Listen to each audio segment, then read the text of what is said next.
Hello friends, welcome back to our channel TED by Akanksha Dwivedi. कैसे हैं आप सब? आई होप आप सब बहुत अच्छे होंगे। सो हम अपनी क्लास स्टार्ट करते हैं। अगर क्लास अच्छी लगे तो प्लीज चैनल को लाइक एंड सब्सक्राइब करना मत भूलिए। बेल आइकन जरूर प्रेस करिए सो दैट कि आपको वीडियोस के फ्यूचर नोटिफिकेशंस टाइमली मिलते रहे। ये हमारी एनसीईआरटी सीरीज की क्लास नंबर 3 है। इसकी प्रीवियस क्लास में हमने क्लास 1 की एक्सरसाइज को किया था। ये आपकी एनसीईआरटी सीरीज की क्लास नंबर 3 चल रही है और चैप्टर नंबर है 2, आकृतियां और कोण। जिन्होंने भी प्रीवियस क्लास नहीं देखी है, प्लीज वो प्रीवियस क्लास को जाकर विजिट करें सो दैट कि आपका जो सिलेबस है वो कंप्लीट हो। अभी हमने सिर्फ चैप्टर नंबर 1 कंप्लीट किया है क्लास 5th का। आज हम चैप्टर नंबर 2 करेंगे। चैप्टर नंबर 2 है आकृतियां और कोण, शेप्स एंड एंगल्स। यहाँ पर रोहिणी एंड मोहिनी दो जुड़वा बहनें हैं जो माचिस की तीलियों से कुछ शेप्स बना रही हैं। यहाँ पर लिखा हुआ है रोहिणी इसकी 6 भुजाएं हैं। रोहिणी इसकी 6 भुजाएं हैं, जिसकी 6 भुजाएं या 6 साइड होती हैं उनको क्या कहते हैं? उनको बोलते हैं हेक्सागन। रोहिणी इसकी 6 भुजाएं हैं। 6 माचिस की तीलियों से रोहिणी ने एक शेप बनाया है। इस शेप को बोलते हैं हेक्सागन। जिनमें भी आपकी 6 साइड होती हैं या 6 भुजाएं होती हैं उनको हेक्सागन कहते हैं। इन आकृतियों में दिखाए गए कोणों को देखो, क्या तुम इनमें अंतर देख पा रहे हो? आप इन शेप्स को देखिए, क्या इन शेप्स में कोई अंतर है? बिल्कुल है, क्योंकि ये जो आपके शेप्स बने हुए हैं ये रोहिणी ने बनाए हैं और ये मोहिनी ने शेप्स बनाए हैं। तो ये जो शेप बना हुआ है और ये जो शेप है, ये तीनों ही शेप डिफरेंट है। साइड्स काउंट कर लेते हैं। इनमें साइड्स कितनी हैं? इनमें 6 साइड्स हैं। सेकंड वाली में 1 2 3 4 5 6 साइड है। 1 2 3 4 5 6 तीनों ही शेप में आपकी 6 साइड है, लेकिन शेप डिफरेंट है। क्यों डिफरेंट है? क्या रीजन है इसका? यहाँ लिखा हुआ है कोण बदलने से आकृति इतनी बदल जाती है। अगर आप माचिस की तीलियां 6 ही हैं लेकिन इनके शेप अलग अलग हैं, किस बेसिस पे अलग हैं? क्योंकि इन माचिस की दो तीलियों के बीच का कोण, जितने आप शेप देख रहे हो इन सारे शेप में चेंज किया गया है। अभ्यास का समय, ये एक्सरसाइज दे रखी है, इसमें आपको फिलिंग दी ब्लैंक्स भरने हैं। ये आपको एक डायग्राम दिख रहा होगा, एक शेप है, हेक्सागन बना हुआ है। यहाँ पे फिल करना है डैश। रंग से दिखाया गया कोण सबसे बड़ा कोण है, पीले रंग से। पीले रंग से दिखाया गया कोण सबसे बड़ा कोण है। क्या पीले रंग से दिखाए गए कोण बराबर हैं? यहाँ पर देखिए, ये जो पीले रंग से कोण आपको दिख रहे हैं, एक ये वाला और ये वाला, पीले रंग से दिखाए गए कोण बराबर हैं? हाँ, बराबर हैं। क्या हरे रंग से दिखाए गए कोण बराबर हैं? हाँ, हरे रंग से दिखाए गए कोण बराबर हैं। क्या नीले रंग से दिखाए गए कोण बराबर हैं? हाँ, नीले रंग से दिखाए गए कोण बराबर हैं। क्वेश्चन नंबर 3 है, चार अलग अलग कोण चार अलग अलग रंगों में दिखाए गए हैं। क्या तुम लाल रंग में दिखाए गए कोण के बराबर दूसरे कोण ढूंढ सकते हो? उन पर लाल रंग का निशान लगाओ। दूसरे रंगों के लिए भी ऐसा करो। यहाँ पर ये जो आपकी माचिस की तीलियां हैं इनको काउंट करना है। 1 2 3 4 5 6 ये हेक्सागन है। और फिर से दूसरा हेक्सागन कहाँ पे बना हुआ है? ये छोटा हेक्सागन बना है, इसके जस्ट बगल में ये बड़ा हेक्सागन बना है। 1 2 3 4 5 6 ये भी हेक्सागन है। इसको काउंट कर लेते हैं। 1 2 3 4 5 6 7 8 ये ऑक्टागन होता है। जितनी भी साइड्स होती हैं, साइड के बेसिस पे इनके नेम होते हैं। मैं लिख देती हूँ यहाँ ऑक्टागन। ये भी ऑक्टागन है।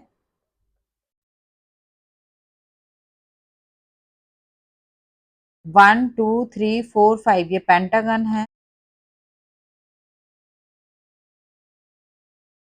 ये भी पेंटागन है।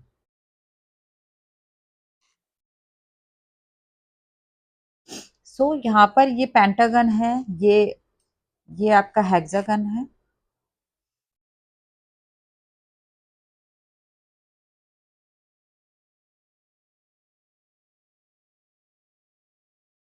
यहाँ पर हेक्सागन की बात हो रही है तो रेगुलर हेक्सागन किसे कहते हैं? जिनमें भी आपकी 6 साइड और 6 एंगल इक्वल होते हैं उसको रेगुलर हेक्सागन कहते हैं। सिमिलरली पेंटागन में 5 साइड्स होती हैं और 5 एंगल होते हैं। 5 साइड्स इक्वल होती हैं और 5 एंगल इक्वल होते हैं, इसको रेगुलर पेंटागन होते हैं। पेंटागन कई तरह के होते हैं, हेक्सागन कई तरह के होते हैं, लेकिन रेगुलर आपके हेक्सागन किसे बोलते हैं या रेगुलर पेंटागन किसे कहते हैं, जिसमें भी साइड सारी इक्वल होती हैं और सारे एंगल इक्वल होते हैं, उसको रेगुलर हेक्सागन या रेगुलर पेंटागन बोलते हैं। सिमिलरली अगर ऑक्टागन की बात करते हैं तो इसमें 8 साइड्स होती है, 8 एंगल होते हैं। अगर 8 साइड्स इक्वल होती हैं एंड 8 एंगल्स इक्वल होते हैं तो इसको रेगुलर ऑक्टागन कहते हैं। अदरवाइज वो सिर्फ ऑक्टागन होगा, रेगुलर ऑक्टागन नहीं होगा। सो जब भी आपका रेगुलर वर्ड आता है दैट मीन्स यहाँ पर सारी साइड्स और सारे एंगल जो है वो इक्वल होते हैं। Now we come to question number 4। इनमें से हर एक आकृति के कोणों को बदलकर देखो कि तुम कितनी और नई आकृतियां बना सकते हो, कोशिश करो। 4 माचिस की तीलियां हैं, 4 माचिस की तीलियों से आप और कितनी आकृतियां बना सकते हैं। यहाँ पर 8 माचिस की तीली हैं, 5 माचिस की तीलियां हैं और 7 माचिस की तीलियां, 10 माचिस की तीलियां हैं। तो इनको आपको शेप्स आपको बदल कर दिखाने हैं, ये ऐसे बने हुए हैं, आप और उनके कितने शेप्स और बना सकते हैं। तो ये बच्चों के लिए एक एक्टिविटी है। तीलियों की पहेली, 6 माचिस की तीलियों से 8 त्रिभुज बनाओ, कोशिश करो। 6 माचिस की तीलियां हैं, सो ये आपकी 3 माचिस की तीलियां हो गई इस तरह से, और एक ट्रायंगल हम उल्टा बना देंगे। सो कितने ट्रायंगल्स बन रहे हैं, 8 त्रिभुज बन गए। इसमें कैसे, आपने एक ट्रायंगल बनाया 3 माचिस की तीलियों से और उसके बाद एक उल्टा ट्रायंगल बनाया जो फर्स्ट वाले ट्रायंगल को क्रॉस कर रहा है। सो यहाँ पर आपके कितने एंगल्स यहाँ पर आपके कितने ट्रायंगल्स फॉर्म हो रहे हैं, यहाँ पर आपके 8 ट्रायंगल्स फॉर्म हो रहे हैं। काउंट कर लेते हैं। सो पहला ट्रायंगल जो आपने ड्रॉ किया, सेकंड जो आपने उल्टा ट्रायंगल ड्रॉ किया, तो first, second, third, fourth, fifth, six, seven and eight, आप काउंट कर लीजिए, ये आपके 8 त्रिभुज या 8 ट्रायंगल्स फॉर्म हो रहे हैं। इसके बाद लिखा हुआ है सेकंड, 8 माचिस की तीलियों से दी गई मछली बनाओ। अब माचिस की किन्हीं 3 तीलियों को हटाकर इस तरह देखो कि मछली उल्टी दिशा में तैरती नजर आए। कुछ नहीं करना है आपको, इस डायग्राम को जस्ट उल्टा कर देना है। जैसा ये डायग्राम बना है तो इसका जो नीचे वाला पार्ट है वो ऊपर कर देना है और ऊपर वाले पार्ट को नीचे, तो जो मछली है वो उल्टी तैरती हुई दिखाई देगी। क्वेश्चन नंबर 3 है, 10 माचिस की तीलियों से यह आकृति बनाओ। माचिस की 5 तीलियों को हटाकर इस तरह रखो कि तुम्हारे सामने एक घर का आकार बन जाए। तो आपको इन माचिस की तीलियों को क्या करना है, 5 माचिस की तीलियों को हटाकर इस तरह रखो। सिर्फ 5 माचिस की तीलियां आपको हटानी है और आपके सामने एक घर का आकार बन जाएगा, एक घर का शेप बन जाएगा। तो आपको सोचना है कि कौन सी वो 5 माचिस की तीलियां हैं जो आपको हटानी है। सो ये जो आपको माचिस की तीलियां दिख रही हैं, 1, 2, 3, 4 एंड 5, ये माचिस की तीलियां आपको हटानी है और आपको ये माचिस की तीलियां इस तरफ लगानी होंगी। तो एक क्या बन जाएगा, एक घर बन जाएगा। Now we come to angle. Sides की हमने बात करी, साइड्स के बेसिस पे हमने शेप्स की बात की। अगर एक एल आप बनाते हो, ये एल अगर आप बनाते हो तो इसके बीच में 90 डिग्री एंगल फॉर्म होता है जिसको बोलते हैं समकोण या राइट एंगल। एक्सरसाइज है, नीचे दिए गए चित्रों को देखो और तालिका को पूरा करो। यहाँ पे एक सिजर कैंची आपको दिख रही होगी, उसमें आपको एग्जाम्पल दिखाया गया है कि इसके बीच का जो एंगल है, ये जो एंगल फॉर्म हो रहा है ये कितना है, ये एंगल आपका समकोण से कम है, दैट मीन्स 90 से कम है। यहाँ मैं लिख देती हूँ, समकोण से कम का मतलब होता है less than 90, less than 90 degree. समकोण से ज्यादा का मतलब होता है ग्रेटर देन 90।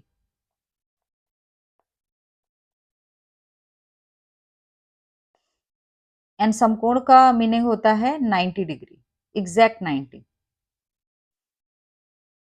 सो वैसे ही सेकंड वाले में ये जो हैंड के बीच में, ये एल्बो के पास ये जो एंगल बन रहा है ये कितना होता है, ये समकोण होता है। तो आपको यहाँ पे मार्क करना है, ये समकोण होता है। वैसे ही काइट के कॉर्नर में ये जो एंगल फॉर्म हो रहा है ये भी समकोण होता है। सिमिलरली ये एक इंस्ट्रूमेंट आपको दिख रहा होगा, इस इंस्ट्रूमेंट के ये जो एंगल फॉर्म हो रहा है यहाँ पर, ये आपको दिख रहा है कि ये 90 से ज्यादा है, क्योंकि अगर ये 90 होता तो ये इस तरह से बन रहा होता 90, तो ये ऐसे बन रहा है, तो ये 90 से क्या है, ज्यादा है। तो ये 90 से ज़्यादा है, यहाँ पे टिक करेंगे।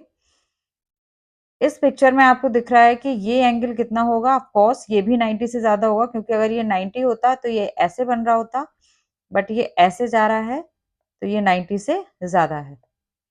क्वेश्चन नंबर 3 है, नीचे दिखाए गए कोणों के आसपास अपनी मर्जी का कोई चित्र बनाओ और कोण का प्रकार भी लिखो। सबसे पहला करके दिखाया गया है, आपको बताना है, कोई भी एक आपको डायग्राम बनाना है। तो यहाँ पे मैं डायग्राम नहीं बना रही हूँ, मैं सिर्फ आपको इनके नाम बता रही हूँ कि ये कितना होगा। जैसे आपका सेकंड वाला जो बना हुआ है, इसमें आप कोई भी एक डायग्राम, कोई भी एक चित्र बना सकते हो और बताना है आपको कि ये जो एंगल है वो कितना है। तो ये जो एंगल है आपका, ये है समकोण, दैट मीन्स 90 डिग्री।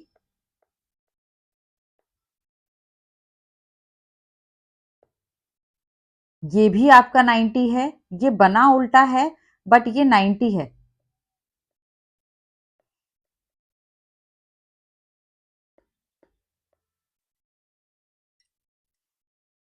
ये 90 से ज्यादा है।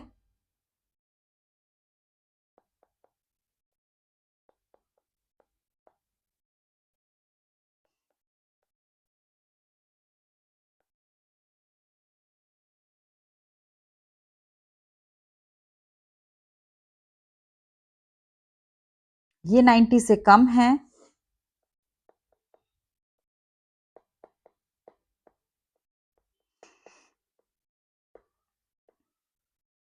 ये भी 90 से कम है।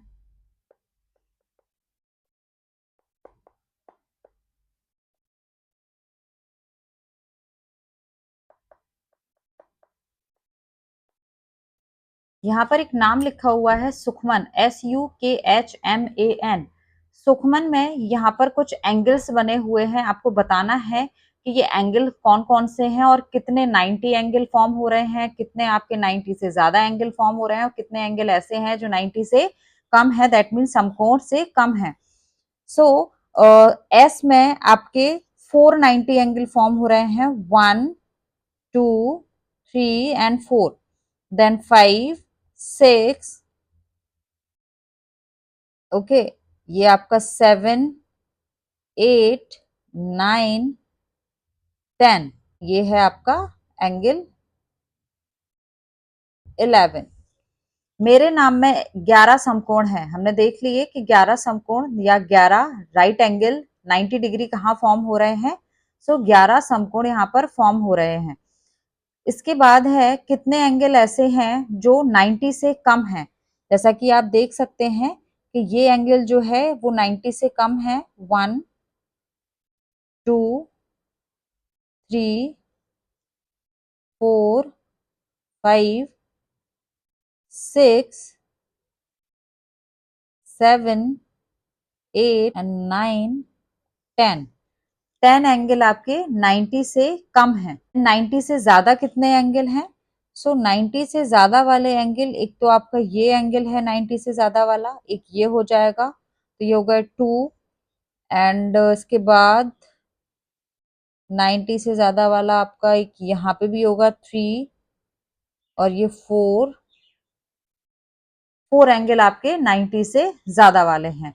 यहाँ एक टेबल दे रखी है, इस टेबल में ट्रायंगल बना हुआ है, स्क्वायर है, इसके बाद पेंटागन है और हेक्सागन बना हुआ है। ये पेंटागन एंड हेक्सागन जो है वो रेगुलर है, क्योंकि इनकी साइड्स आपको दिख रही है कि इक्वल है, इनके एंगल आपको दिख रहे हैं कि इक्वल है। सो ये आपके रेगुलर पेंटागन है और ये रेगुलर हेक्सागन है। पता लगाओ कि हर एक की आकृति में कितने कोण हैं, उन पर निशान लगाओ। अब हर आकृति को अपनी उंगली से नीचे की ओर दबाओ। क्या उंगली से दबाए जाने पर आकृति के कोण में कुछ बदलाव आता है? पता लगाओ और अपना जवाब नीचे तालिका में लिखो। ये आप पिक्चर में देख सकते हैं, ये एक पेंटागन बना हुआ है। इस पेंटागन को अगर फिंगर से दबाते हैं, या जितने भी ये शेप्स आपको दे रखे हैं, हेक्सागन, स्क्वायर, ट्राइंगल, अगर आप इनके किसी भी एक कॉर्नर को अगर फिंगर से दबाते हैं तो क्या इनके एंगल में कोई बदलाव आएगा? आपको बताना है यस और नो। तो यस, एंगल में बदलाव होगा। अगर फिंगर से इसको दबाएंगे तो एंगल में बदलाव होगा, अगर इसको फिंगर से दबाएंगे तो भी एंगल में बदलाव होगा। इसके कॉर्नर को फिंगर से दबाएंगे, एंगल में चेंज होगा, इसके एंगल को कॉर्नर से दबाएंगे तो एंगल चेंज हो जाएगा। सो आपके जितने भी आंसर है उन सब में आपको हाँ हाँ, यस यस फिल करना है। कोण और समय, जीनत, तुम्हारी घड़ी में अंक नहीं है, तुम समय का पता कैसे लगाती हो? मैं तो केवल कोण देखती हूँ, देखो जब दोनों सुइयाँ समकोण बनाती हैं तो मुझे पता चल जाता है कि 9 बजे हैं। आपने देखा होगा कि एक घड़ी बनी होती है और उस घड़ी में अगर समकोण है, तो वो समकोण कितने तरीके से बन सकता है? मैं बताती हूँ आपको। यहाँ पे ये 12 लिखा होता है, ये 6 और ये 3, ये 9 है। तो जब भी ये ऐसे एंगल बनाते हैं तो ये 90 डिग्री है। 12 या 9 एंड 12 एंड 3 तो भी आपका 90 एंगल फॉर्म हो रहा होता है। इसके बाद 9 एंड 6 पे है तो भी ये 90 एंगल है।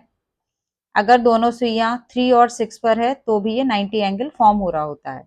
ऐसा समय पूरे दिन में कई बार आता है जब घड़ी की सुइयां एक कोण बनाती हैं। ये तो मैंने सिर्फ आपको एग्जाम्पल के लिए बता दिया है, लेकिन जरूरी नहीं है कि सिर्फ यही 4 मेथड्स हैं जिनके थ्रू 90 एंगल फॉर्म होता है। घड़ी की सुई दिन में कई बार 24 घंटे में कई बार 90 एंगल फॉर्म करती है। नीचे दी गई घड़ियों के समय को देखकर बताओ कि सुइयों में किस तरह का कोण बन रहा है, समय भी लिखो। से 7 है और 5 है, 7 और 5 के बीच आपका कौन सा एंगल होता है? ये लेस देन 90 है, तो ये आपका 90 से कम है। 90 से कम। ये एंगल आपका 90 से ज्यादा है।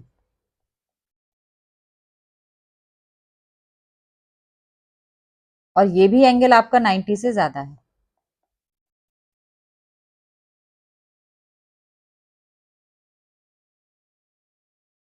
90 से ज्यादा।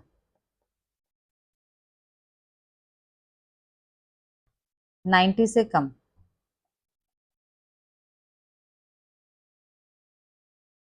ओके। नेक्स्ट है योग के साथ कोण।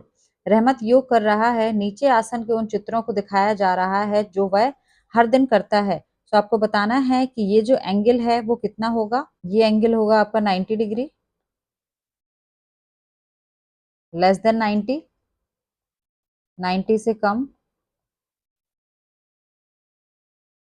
90 डिग्री से ज्यादा,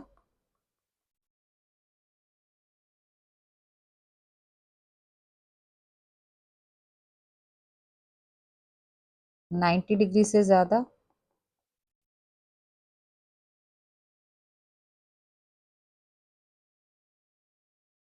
90 डिग्री से कम। डी के शेप का होता है प्रोटेक्टर, ये सबने देखा होगा। तो ये था आपका चैप्टर। चैप्टर में अगर आपको कहीं भी डाउट हो, आपको 90 डिग्री एंगल या 90 से कम एंगल, 90 से ज्यादा एंगल समझ में नहीं आया हो, माचिस की तीलियों से शेप्स बनाना आप ट्राई कर सकते हैं। बहुत छोटी सी एक्टिविटी है, क्लास 5th के बच्चे करते हैं। कहीं भी आपको चैप्टर में डाउट हो तो आप अपना डाउट कमेंट बॉक्स में नीचे लिख सकते हैं। वीडियो अगर अच्छी लगी हो प्लीज चैनल को लाइक एंड सब्सक्राइब जरूर करें, बेल आइकन जरूर प्रेस करें सो दैट कि आपको फ्यूचर वीडियोस के नोटिफिकेशंस टाइमली मिलते रहें। Thank you, take care and bye bye.